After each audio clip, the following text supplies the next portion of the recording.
Hello everyone, আমি বৈশাখী। আপনাদেরকে আমার চ্যানেলে স্বাগত। আজকে আমি রান্না করব লাউ শাক।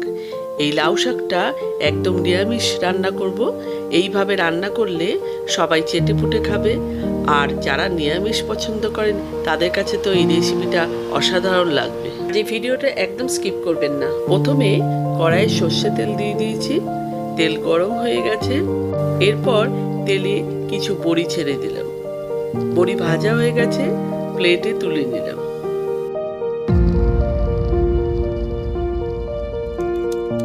ওই তেলে প্রথমে আমি টুকরো বেগুনগুলোকে অল্প হলুদ দিয়ে ভেজে নেব।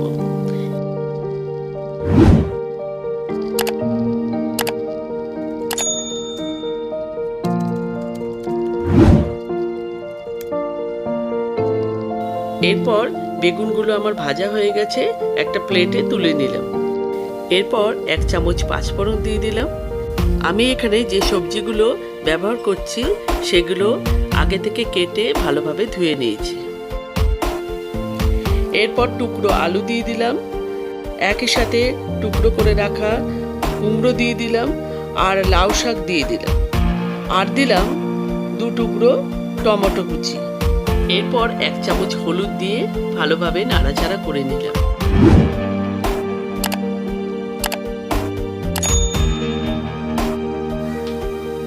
এরপর স্বাদ মতো নুন দিয়ে আবারও নাড়াচাড়া করে ঢাকা চাপা দিয়ে দিলাম। এরপর 5-7 মিনিট বাদে দেখুন বন্ধুরা, লাউ শাকটা আমার ভাজাও হয়ে গেছে এবং একই সাথে সবজিটা সিদ্ধও হয়ে গেছে। এরপর আমি এখানে 1 চা চামচ সর্ষে আর 1 চা চামচ পোস্ত, 3-4টে কাঁচা লঙ্কা একসাথে পেস্ট করে নিয়েছি। সেই পেস্টটা শাকের মধ্যে দিয়ে দিলাম। এরপর মশলাটা শাকের সাথে ভালোভাবে মিশিয়ে দিলাম। এখানে আমি এক্সট্রা জল ব্যবহার করব না। এরপর আন্দাজ মতো চিনি দিয়ে দিলাম, আর দিলাম 1 চামচ লঙ্কা গুঁড়ো। ঝালটা আপনাদের ইচ্ছা মতো দেবেন।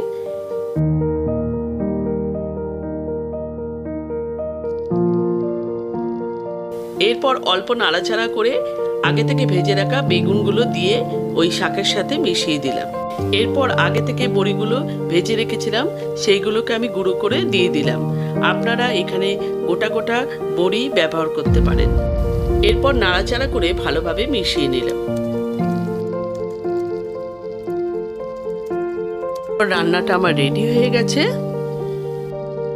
এরপর আমি কাঁচা সর্ষে তেল ছড়িয়ে দিলাম। আমি এটা গরম ভাতে সার্ভ করব।